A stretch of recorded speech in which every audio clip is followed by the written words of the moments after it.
Hello everyone, আসসালামু আলাইকুম। আশা করি সবাই ভালো আছেন। আজকে আমরা জানবো ঢাকা ভেড়ামারা প্রাকপুর গাংনী রুটের সার্ভিস পোস্টার খ্যাত banner Fatema special Bangla line এর ইতিহাস। ফাতেমা স্পেশাল বাংলা লাইন গাংনী রুটের প্রবীণ অপারেটর। তারা 1992 সালে যাত্রা শুরু করে। তাদের বহরে রয়েছে সর্বমোট 10টি বাস, 4টি হিনোয়েকে ওয়ানজে ও 6টি অশোক লেল্যান্ড 1616 সুপার মডেলের বাস।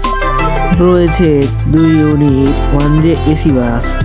তারা কুষ্টিয়াবাসীকে প্রথম ওয়ানজে এসির স্বাদ দেয়। তাদের নন এসি বাসগুলো 40 আসন বিশিষ্ট এবং এসি বাসগুলো 36 আসন বিশিষ্ট। তাদের বাসগুলো যমুনা সেতু পার হয়ে যায়। কিছুদিন আগে তাদের নতুন রুট চালু হয়েছে। রুটটি হচ্ছে কুষ্টিয়া গাংনী থেকে নারায়ণগঞ্জ পর্যন্ত। তাদের মেইন কাউন্টার ঢাকার কল্যাণপুরে অবস্থিত। কাউন্টার নাম্বার আমি আমার স্ক্রিনে দিয়ে দিচ্ছি। তাদের নন এসি বাসের ভাড়া 650 ও এসি বাসের ভাড়া 850।